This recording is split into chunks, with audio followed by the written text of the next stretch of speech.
welcome to our next episode of the Hormone Café. Today I want to talk about surgery in the context of fertility and women's health. And in general, of course, I tend to be a holistic person. So you might say, okay, Dr. P, if you're super holistic, why on earth would you ever recommend surgery? However, we can do a really minimally invasive, as holistic as possible surgical approach. So we can combine some of the best of traditional medicine and holistic medicine and have some really great surgical outcomes. So today we're going to talk about when you would need surgery, like under what circumstances, and then I kind of want to walk you through what I do in surgery.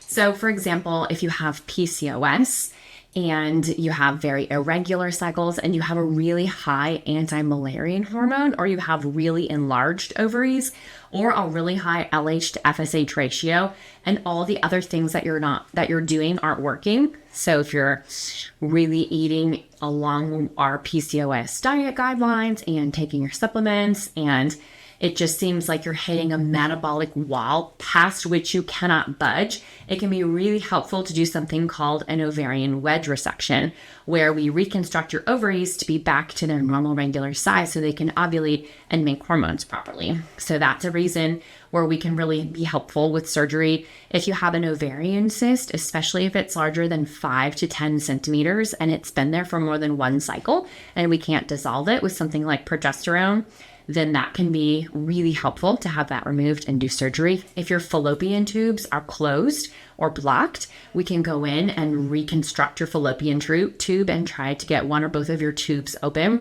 If you have really painful periods or you have endometriosis or endometriomas, which is endometriosis cysts on your ovaries, it's really, really helpful to go in and do surgery and have all your endometriosis removed.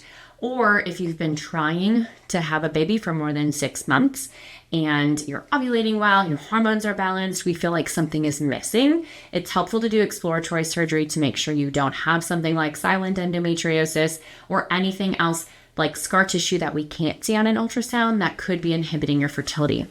So lots of reasons that we do surgery. Let me walk you through pre-op, surgery, and then post-op.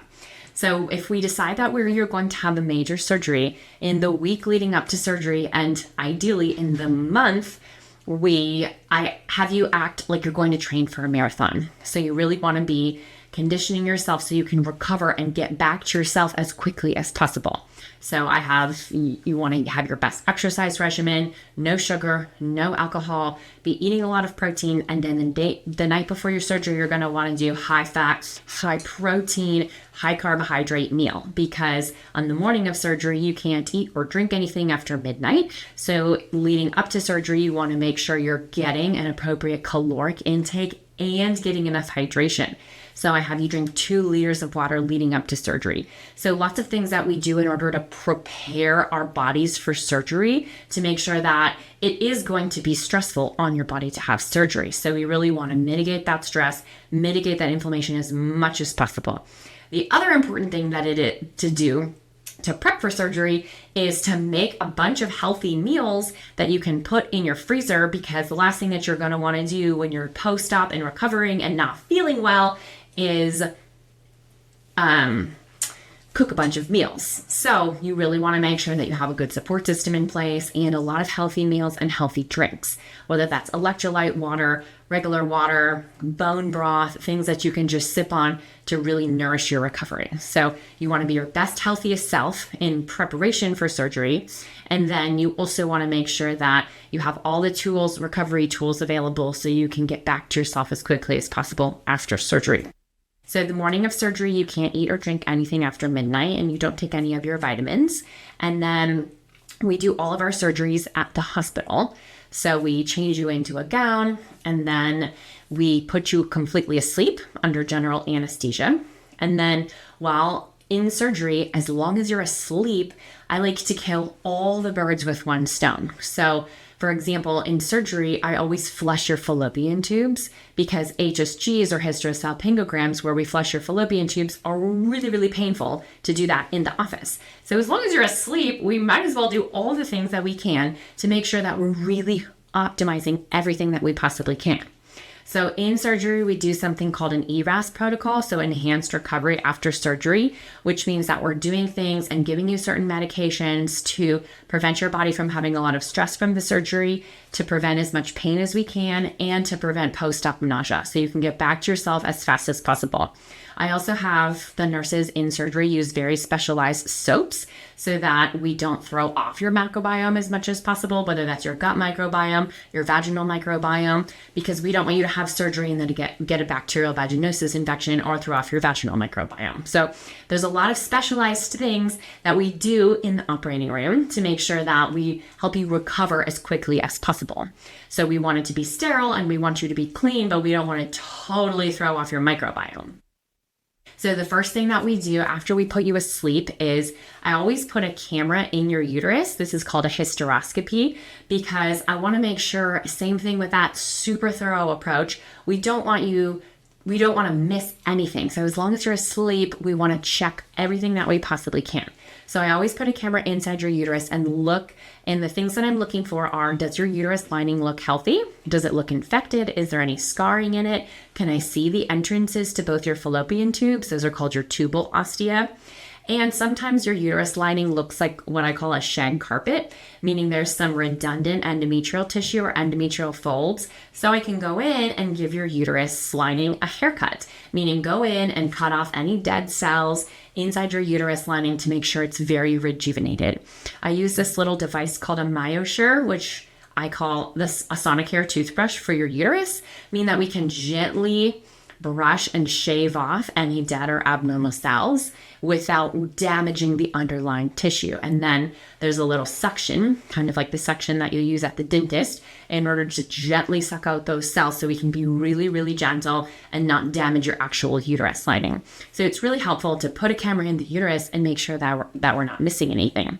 I had a patient who had multiple surgeries before she came to me. She was having this horrible abnormal bleeding, and I put a camera inside of her uterus and she had multiple large polyps, and nobody had ever checked those before because she had always had surgery where they were checking on the outside of her uterus and never the inside of her uterus. So I was able to remove those polyps in surgery and her bleeding was fixed. She was not having bleeding in between cycles, which we call intermenstrual spotting or bleeding. And her cycles were not as heavy and they were not as painful because polyps can be really irritating to the uterus. So while I'm in there, if you do have a polyp or a fibroid that's poking into the inside of your uterus, I can shave that down, remove any polyps, rejuvenate your uterus lining. So I always start by doing that. And then when I operate, I use robotic surgery because the whole goal is to be as gentle and delicate as possible. So we just cut out everything that we need to cut out without damaging any of the underlying structures. So then I always put a camera through your belly button, and then I make 4 little teeny and tiny incisions, which are each about 1 centimeter. And then I go in with robotic instruments and look all over your whole abdomen. So everywhere from diaphragm, liver, gallbladder, intestines, uterus, ovaries, fallopian tubes, bladder, rectum, to make sure that we're not missing anything. So I do a very, very, very thorough scan because you can have endometriosis, for example, all the way up on top of your intestines, all the way up to underneath your diaphragm where you breathe, all the way down to your bladder. So it's extremely important to be very, very thorough. So if I do see endometriosis, I take little teeny tiny robotic scissors and I cut out each individual piece of endometriosis with a margin, meaning you want to make sure that you're excising all of the endometriosis, and then I sew the skin back to closed. And then I also inject those areas with PRP, which is platelet-rich plasma. So we actually draw your blood before surgery, spin it down to just the healing cells, and re-inject your own healing cells back inside where I had to make an incision to make sure that you heal really, really well, the endometriosis doesn't come back, and that you don't scar. So there's lots of things that I do to make sure that, number one, we're only resecting the pathology, meaning I'm only taking out only what you need to take out. And number two, that I'm doing everything possible to prevent scar tissue and get you recovering as quickly as possible. So I remove every little tiny bit of endometriosis. Let's say you have an ovarian cyst. Then I gently take away the cyst wall. and then reconstruct the ovary and sew it back together. I had a patient who had a 9 centimeter ovarian cyst, so a really, really big cyst, and it was completely in the middle of her ovary, and it had stretched her ovary so much that all she had was this teeny tiny thin 1 or 2 millimeter ovary stretched over this giant ovarian cyst. And probably 99% of doctors would have just lopped off the whole cyst and the whole ovary because it's much easier to do that. But I made a one little teeny tiny thin incision in her ovary, gently dissected off the cyst wall, and then reconstructed that entire big floppy ovary that was stretched over that 9 centimeter cyst, and just completely reconstructed the ovary so that it could go back and function again. And her blood work after a month after surgery was completely fine. So she did get her ovarian function back. She was able to ovulate from that ovary. So that detailed precision surgery is extremely important because you want to make sure that we're saving your ovaries, protecting your fallopian tubes, doing everything that I possibly can in order to get your ovaries and fallopian tubes and uterus functioning and producing hormones and ovulating as optimally as possible. Because we don't want to go in and decrease your egg quality by taking out unnecessary pieces of your ovary. I only want to go in, cut only what I need to cut out, and then sew your ovary back to close, reconstruct it so that it will heal as quickly as possible. And then if your fallopian tubes are blocked, oftentimes that can be from scar tissue or endometriosis.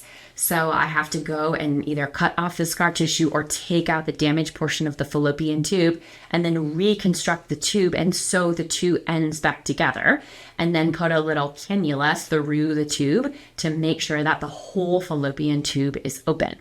Or sometimes people have a lot of scar tissue. For example, sometimes patients will have the whole end of their fallopian tube just saran wrapped in scar tissue. So you have to cut out all the scar tissue and then put a little teeny tiny catheters through the fallopian tube all the way to the level of the uterus to make sure the entirety of the tube is open.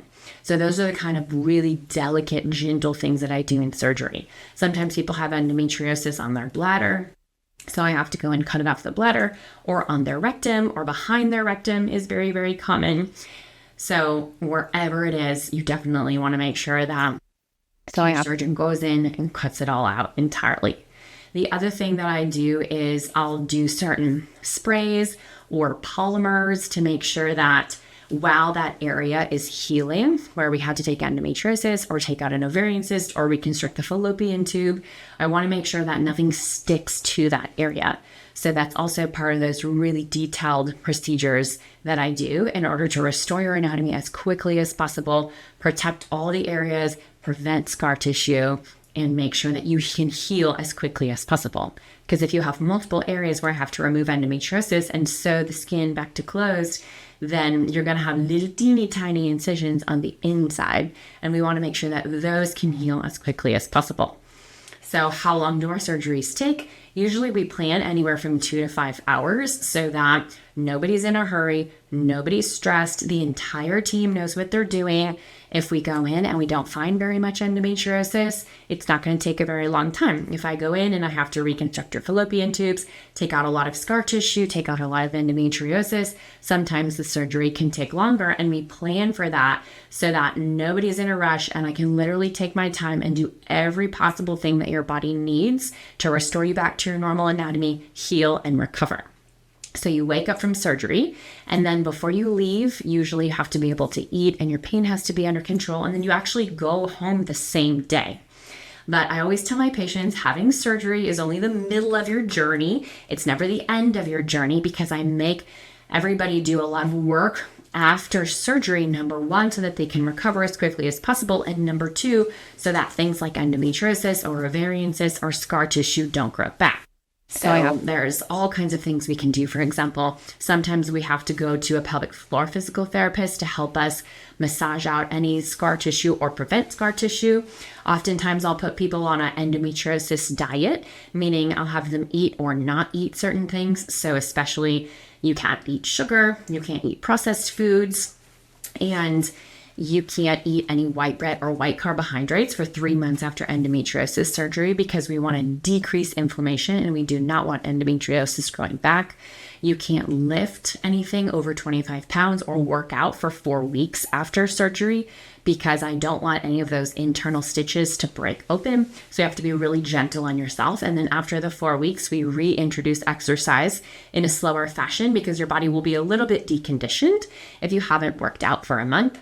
And then you want to be eating really nutritious foods. So lots of protein, bone broth, electrolytes, water, vegetables, really giving your body the building blocks that it needs to nourish itself, because your body is going to have to put a ton of energy into healing and a ton of nutrients and a ton of resources. So we need to give it enough calories and nutritional variety that it can put energy into healing and supporting all of our other bodily functions. So our hormone production, our thyroid, our adrenal glands, because otherwise our hormones can really tank after surgery because our body's putting all this energy into healing and not energy into making hormones. So we really want to make sure that we're resting, nourishing our body so that our hormones don't take a hit and they can recoup and recover as quickly as possible after surgery.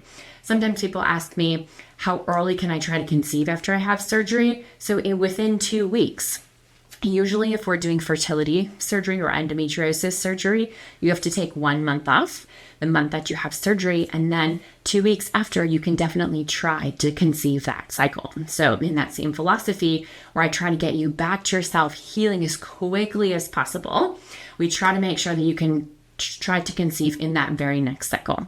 Because a lot of times if you do fertility surgery or endometriosis surgery, it drastically improves your chances of getting pregnant for at least the next 3 months and for up to 2 years or more after your surgery is what the latest studies show. So we really try to make sure that we can get your hormones recuperated, get you healthy as quickly as possible. Now, don't get me wrong, it is a major surgery, right? So recovering from a surgery like that is not totally a piece of cake. Sometimes you feel like you got hit by a bus for 2 weeks, meaning you're just going to feel really sore and really tired, and you're going to be totally out of commission, like you have to take 2 weeks off of work after surgery. However, the more time that you put into resting and recovering and nourishing yourself and eating nutritious foods, the faster you're going to heal and recover. So right after surgery, you really want to make sure that you're able to eat and drink and that your bowels are regular, because when I do surgery, we have to put gas in your abdomen in order to be able to see anything. Sometimes that gas can really stun your intestines. So oftentimes I'll have people take stool softeners for twice a day until their bowels are completely regular. So we can make sure you're having regular bowel function. And then you also want to be eating and drinking as soon as you wake up from surgery so that we can get your intestines back as quickly as possible and nourish your body from the minute that you wake up. So even in recovery, we give you snacks, we give you water, we try to make sure that your bladder is working properly. You want to make sure that your bowels are working properly within 3 days of surgery. You have to get up and walk around so that we stimulate your bowel function and prevent any blood clots. So from the beginning of surgery to during the surgery to after surgery, there's a lot of preparation and planning that goes into it so that you can feel as amazing as possible, recover as quickly as possible, and get the best possible results from it. Meaning you have really regular cycles, you ovulate regularly, you don't have any pain, you can balance your hormones and your ovaries can make hormones properly. We can optimize our fertility as much as we possibly can. The whole goal is to really get your anatomy as ideal as possible so we can meet either our fertility goals or our women's health goals.